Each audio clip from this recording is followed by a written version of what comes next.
Hello everyone. दोस्तों, आज की इस वीडियो में हम स्टडी करने वाले हैं कॉम्प्लेक्स नंबर के बारे में। तो कुछ इक्वेशन है जिनके एग्जाम्पल लेकर हम समझेंगे हमारे रियल नंबर क्या होते हैं, इमेजिनरी नंबर क्या होते हैं एंड कॉम्प्लेक्स नंबर क्या होते हैं। तो सबसे पहले एक इक्वेशन देखिए, x square minus one equals to zero. और आपको कहा जाए यहाँ एक्स की वैल्यू क्या आती है, तो आप कहेंगे भाई एक्स स्क्वायर माइनस वन है, उसको हम कुछ इस तरह से लिख सकते हैं, है ना। तो यहाँ से जो एक्स की हमारे पास दो वैल्यू आएगी, x equals two plus minus one, बड़े इजीली हम बता सकते हैं। इसी प्रकार से अगर क्या हो, अगर हमें इक्वेशन कुछ ऐसी दे रखी हो, x square plus one equals to zero, इस कंडीशन के अंदर आप कहेंगे एक्स स्क्वायर इक्वल्स टू हो जाएगा माइनस वन, है ना। तो यहाँ से एक्स की हमारे पास दो वैल्यू आएगी और दो वैल्यू क्या होगी, plus minus and roots of minus one, है ना। अब फर्स्ट इक्वेशन में आप देख रहे हो हमारे पास में जो सॉल्यूशन आ रहा है वो क्या है, एक रियल नंबर है। जबकि सेकंड इक्वेशन के अंदर हमारे पास में जो सॉल्यूशन आ रहा है वो एक इमेजिनरी नंबर है।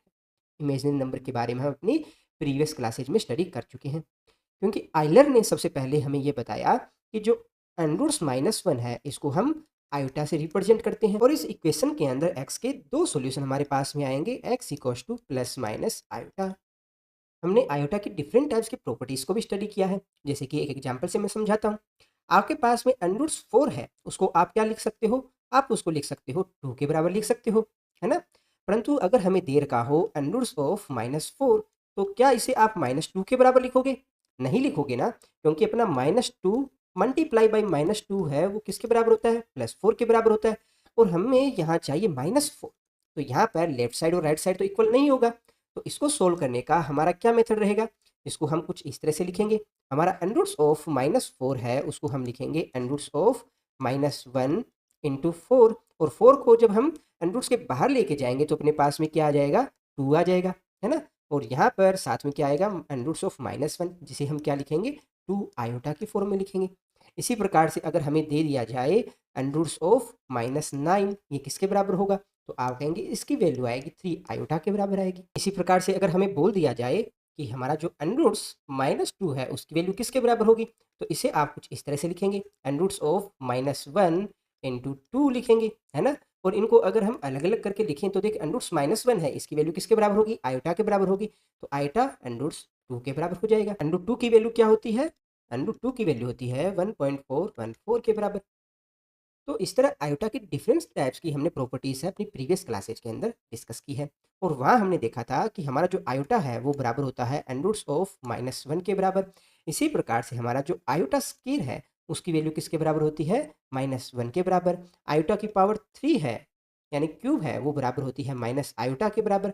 और आयोटा की पावर फोर है, उसकी वैल्यू बराबर होती है प्लस वन के बराबर। अब दोस्तों जरा देखिए इस इक्वेशन को, x square plus x plus one equals to zero. और आपसे पूछा जाए कि इस इक्वेशन में x की वैल्यू क्या होगी, तो दोस्तों इस इक्वेशन के अंदर x की वैल्यू फाइंड करने के लिए हम यूज करते हैं श्रीधराचार्य का फॉर्मूला।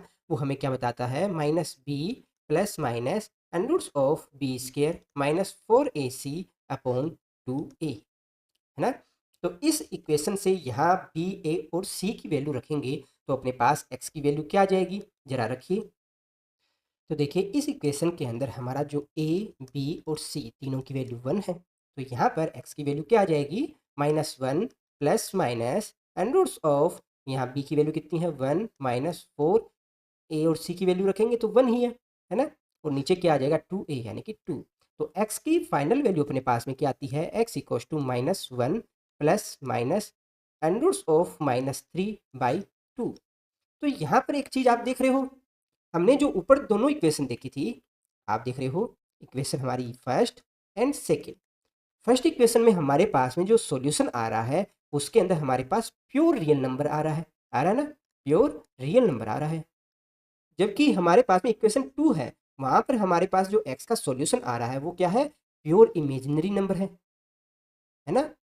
जबकि इस इक्वेशन में आप सॉल्यूशन देख रहे हो तो हमारे पास में क्या आ रहा है, x equals to minus one by half plus minus, अब यहाँ अंडरूट थ्री है उसको आप क्या लिखोगे, आयोटा अंडरूट थ्री लिखेंगे, और नीचे क्या आएगा, टू आएगा। तो यहाँ पर आपके पास में आ रहा है रियल पार्ट भी आ रहा है और इमेजिनरी पार्ट भी आ रहा है ना। तो दोस्तों यहाँ जो हमारे पास सॉल्यूशन आ रहा है इसे हम ना ही तो प्योर रियल नंबर बोल सकते हैं, प्योर रियल बोल सकते हैं, और ना ही इसे हम बोल सकते हैं प्योर इमेजिनरी, क्योंकि ये इन दोनों के कॉम्बिनेशन से मिलकर बना है। तो इस प्रकार के जो सॉल्यूशन है उसको हम क्या बोलते हैं, कॉम्प्लेक्स नंबर बोलते हैं, जहाँ पर हमारे पास में रियल नंबर और इमेजिनरी नंबर दोनों के कॉम्बिनेशन से कोई चीज़ आ रही है। तो यहाँ से आप क्या समझते हो कि जब भी हम किसी प्योर रियल नंबर के अंदर किसी इमेजिनरी नंबर को अगर ऐड कर दें तो हमारे पास में क्या आता है, एक कॉम्प्लेक्स नंबर आता है, जिसको हम जेड से डिनोट करते हैं। और इसको रिप्रेजेंट करने का तरीका क्या रहता है, जो पहला शब्द होता है यानी स्टार्टिंग में हम लिखते हैं रियल नंबर को, रियल नंबर को, और बाद में क्या रखते हैं, इमेजिनरी पार्ट को रखते हैं, इमेजिनरी नंबर को। तो इन जनरल अगर इसको हम लिखना चाहें तो किस तरह से लिखेंगे, z equals to a plus iota b, क्योंकि हम कुछ भी लिख सकते हैं, हमारे पास में अलग अलग इक्वेशन के लिए अलग अलग तरह के आंसर आएंगे।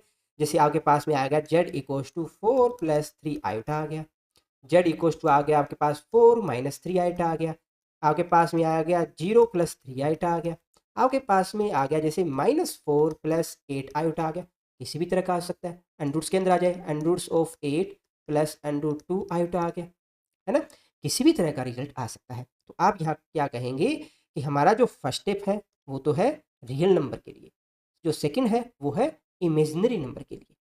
तो यहाँ पर हमारा जो ए और बी है वो क्या है, यहाँ पर आप जितने भी एग्जाम्पल देख सकते हो, चाहे अपना 4 है, 3 है, -4 है, √8 है, √2 है, कोई भी नंबर है, ये सारे के सारे क्या है, रियल नंबर है। तो आप क्या कहोगे, यहाँ जो ए और बी है वो क्या होंगे, एक रियल नंबर होंगे, रियल नंबर होंगे। क्लियर? अच्छा, अगर यहाँ पर ए और बी है उनकी वैल्यू 0 हो जाए तब क्या होगा? जैसे कि इसको मैं लिखूँ जेड इक्वल्स टू 0 + आइटा 0 लिखूँ, तो इसकी फाइनल वैल्यू क्या आएगी? फाइनल वैल्यू तो आप कहेंगे 0 आ रही है। तो यहाँ पर फाइनल वैल्यू 0 आ रही है, तो यहाँ पर जो आपके पास में नंबर है 0 + आइटा 0, ये रियल नंबर होगा, इमेजिनरी नंबर होगा, क्या होगा? तो दोस्तों हमेशा याद रखिएगा, हमारा जो 0 होता है वो pure imaginary and pure real number होता है, प्योर रियल नंबर। ये जीरो की प्रॉपर्टी होती है, जीरो है वो प्योर इमेजिनरी की तरह भी बिहेव करेगा और प्योर रियल नंबर की तरह बिहेव करेगा। जैसे कि आपको मैं कुछ एग्जांपल और देता हूँ, जैसे आपको दे दिया जाए 0 + 3 आयोटा दे दिया जाए, 0 + 2 आयोटा दे दिया जाए, √2 ले लीजिए, या दे दिया जाए √2 + 0 दे दिया जाए, ठीक है, √3 + 0 दे दिया जाए, और आपसे कहा जाए भाई इनमें से कौन से कॉम्प्लेक्स नंबर है और कौन से कॉम्प्लेक्स नंबर नहीं है। तो आप कहेंगे भाई हमारा जो फर्स्ट ये दो दिख रहे हैं इसमें सिर्फ इमेजिनरी नंबर ही हमारे पास में आ रहा है, एक फर्स्ट में यहाँ आ रहा है आपके पास 3 आयोटा एंड इसमें आ रहा है आपके पास √2 आयोटा, है ना? सिर्फ इमेजिनरी पार्ट आ रहा है, रियल पार्ट इसका 0 है और ये कॉम्प्लेक्स नंबर का ही हिस्सा है। इसी प्रकार से अगर आप इसे देखो तो आपके पास में जो सॉल्यूशन आ रहा है वो क्या है, √2 है, √3 है, दोनों ही क्या है, एक रियल नंबर है, रियल नंबर है ना?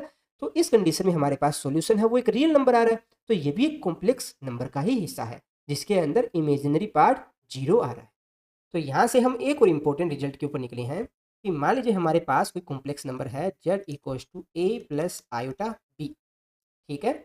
अगर यहाँ पर ए इक्वल्स टू 0 हो जाए तो उस कंडीशन के अंदर हमारा जो कॉम्प्लेक्स नंबर है वो किसके बराबर होगा, z equals to iota b के बराबर होगा।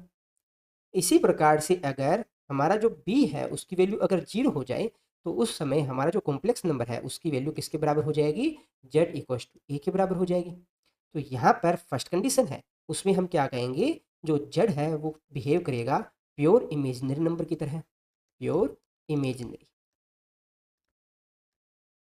इसी प्रकार से बी इक्वल्स टू 0 होता है तो उस कंडीशन के अंदर हमारा जो कॉम्प्लेक्स नंबर है वो प्योर रियल नंबर की तरह काम करेगा, रियल नंबर।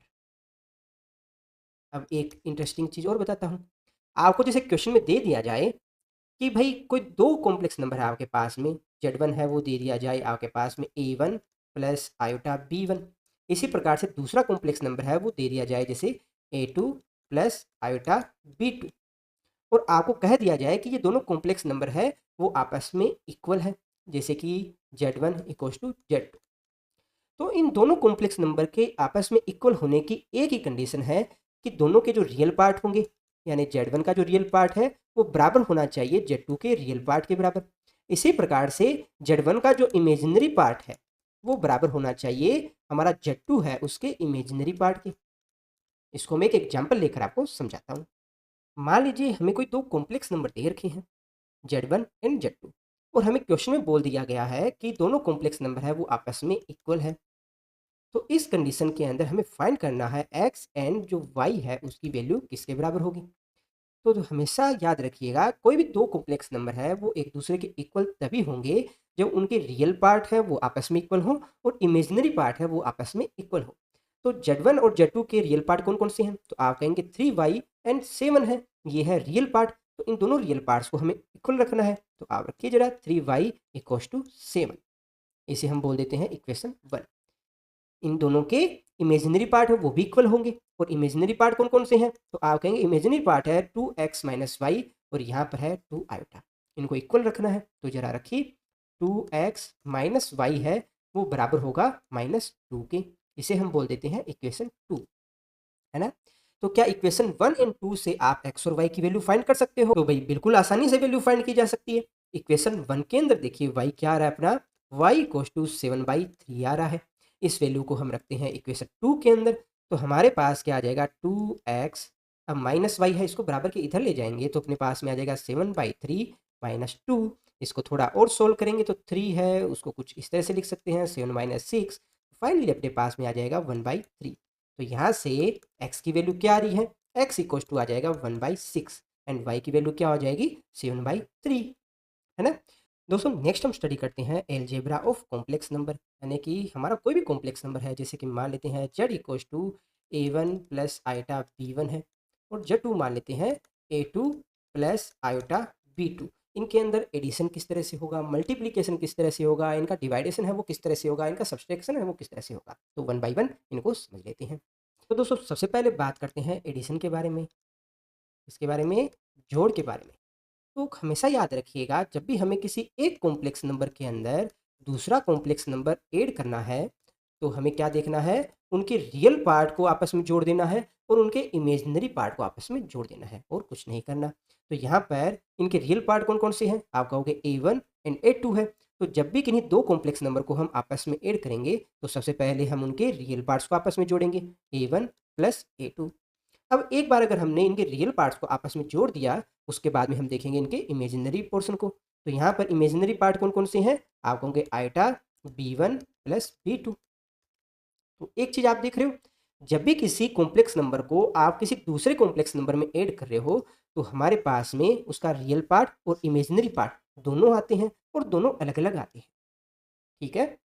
अब बात करते हैं सब्सट्रैक्शन की, यानी कि घटाव। तो जब भी किन्हीं कॉम्प्लेक्स नंबर का हम सब्सट्रैक्शन करेंगे तो हमें क्या करना है, उन कॉम्प्लेक्स नंबर के रियल पार्ट और इमेजिनरी पार्ट को आपस में घटा देना है। तो देखिए क्या होगा, यहाँ पर हमारे पास में दो कॉम्प्लेक्स नंबर है, मान लेते हैं a1 प्लस आयोटा b1, और जो दूसरी कॉम्प्लेक्स नंबर है वो अपने पास में है a2 प्लस आयोटा b2। तो दोस्तों हमें क्या करना है, इनके जो रियल और इमेजिनरी पार्ट है उनको अलग अलग एक दूसरे में से सब्ट्रैक्ट कर देना है। तो यहाँ पर इमेजिनरी पार्ट में आयोटा कॉमन आ जाएगा और बचेगा क्या b1 माइनस b2, और यहाँ बीच में साइन क्या आएगा, प्लस साइन आएगा, ठीक है। तो यहाँ एक चीज़ आप देख रहे हो, यहाँ भी हमारे पास में जो रियल पार्ट और इमेजिनरी पार्ट दोनों अलग अलग आ रहे हैं, है ना। कुछ केसेस में हो सकता है रियल पार्ट है उसकी वैल्यू 0 आए, कुछ क्वेश्चंस ऐसे हो सकते हैं जिनमें इमेजिनरी पार्ट है उनकी वैल्यू 0 आए। जैसे कि मैं एक एग्जांपल देता हूँ आपको, मान लीजिए हमारे पास में दो कॉम्प्लेक्स नंबर है, z1 है वो मान लेते हैं 3 प्लस 4 आयोटा, एंड जो z2 है उसकी वैल्यू अपने पास में है 3 प्लस 6 आयोटा, ठीक है। और जब हम फाइंड करते हैं z1 माइनस z2 तो अपने पास में क्या आएगा, इनके रियल पार्ट है उनको एक दूसरे में से घटाते हैं तो आएगा अपने पास 3 माइनस 3 प्लस, अब इनके इमेजिनरी पार्ट को एक दूसरे में से घटाएंगे तो अपने पास में क्या आएगा, आयोटा 4 माइनस 6। तो फाइनली अपने पास में आंसर क्या आ जाएगा, -2 आयोटा। ये किसकी वैल्यू है, z माइनस z2 की वैल्यू है। इसी प्रकार से इस क्वेश्चन के लिए अगर आपने निकाला होता z2 माइनस z1 तो उसकी वैल्यू किसके बराबर आती, +2 आयोटा के बराबर आती। है ना। तो अलग अलग क्वेश्चन के लिए इसकी वैल्यू अलग अलग हो सकती है, परंतु हम यहाँ क्या देखते हैं, इनके रियल पार्ट है और जो इनके इमेजिनरी पार्ट है वो एक दूसरे से अलग अलग ही आएंगे। ठीक है, नेक्स्ट हम देखते हैं किन्हीं दो कॉम्प्लेक्स नंबर है उनका multiplication of two complex number. तो मान लेते हैं हमारे पास में कोई दो कॉम्प्लेक्स नंबर है, Z1 है वो है अपने पास A1 plus iota B1 and Z2 अपने पास में है A2 प्लस आयोटा B2। इन दोनों को आपस में मल्टीप्लाई करेंगे तो अपने पास में क्या आ जाएगा, Z1 और Z2 ये बराबर आ जाएगा A1 प्लस आयोटा B1, इसको मल्टीप्लाई करेंगे A2 प्लस आयोटा B2। तो सबसे पहले हम A1 को यहाँ पूरे के साथ मल्टीप्लाई करेंगे तो क्या आएगी भाई वैल्यू अपने पास, A1 को मल्टीप्लाई कीजिए A2 प्लस आयोटा B2 के साथ, फिर हम करेंगे आयोटा B1 है उसको इस पूरे पोर्शन के साथ यानी कि A2 प्लस आयोटा B2, है ना। तो फर्स्ट पोर्शन में वैल्यू क्या आ जाएगी, A1 A2 plus iota A1 B2। ठीक है, अब बात करते हैं इधर वाले पोर्शन के लिए, तो यहाँ हमारे पास में वैल्यू आ जाएगी, देखिए आयोटा B1 A2। अब यहाँ पर आयोटा आयोटा के साथ मल्टीप्लाई होगा तो वैल्यू क्या आ जाएगी, -1 आएगी, तो हम क्या कहेंगे -B1 B2 बचेगा यहाँ पर, है ना। तो यहाँ फिर से हम क्या करेंगे, रियल पार्ट और इमेजिनरी पार्ट है उनको अलग अलग कर लेते हैं। तो जरा कीजिए इनके इमेजिनरी और रियल पार्ट को अलग अलग, आप देखेंगे A1 A2 minus of B1 B2। ठीक है, ये वाले दोनों रियल पार्ट हैं। अब इमेजिनरी पार्ट को देखें तो ये वाले दोनों पार्ट है वो इमेजिनरी है, तो आयोटा कॉमन ले लेंगे और अपने पास में क्या आ जाएगा, A1 B2 plus B1 A2। तो आप क्या देख रहे हो कि जब भी किन्हीं दो कॉम्प्लेक्स नंबर को अगर हम आपस में मल्टीप्लाई करें तो हमारे पास में उनके जो रियल पार्ट है और जो इमेजिनरी पार्ट है वो एक दूसरे से अलग अलग आएंगे। नेक्स्ट हम देखते हैं किन्हीं भी दो कॉम्प्लेक्स नंबर है उनका डिवीजन है वो किस तरह से होता है, डिवीजन है वो किस तरह से होता है। तो मान लेते हैं हमारे पास में कोई दो कॉम्प्लेक्स नंबर है, Z1 है उसको मैं A1 प्लस आयोटा B1 से डिनोट करता हूँ, Z2 है वो अपने पास में है A2 प्लस आयोटा B2।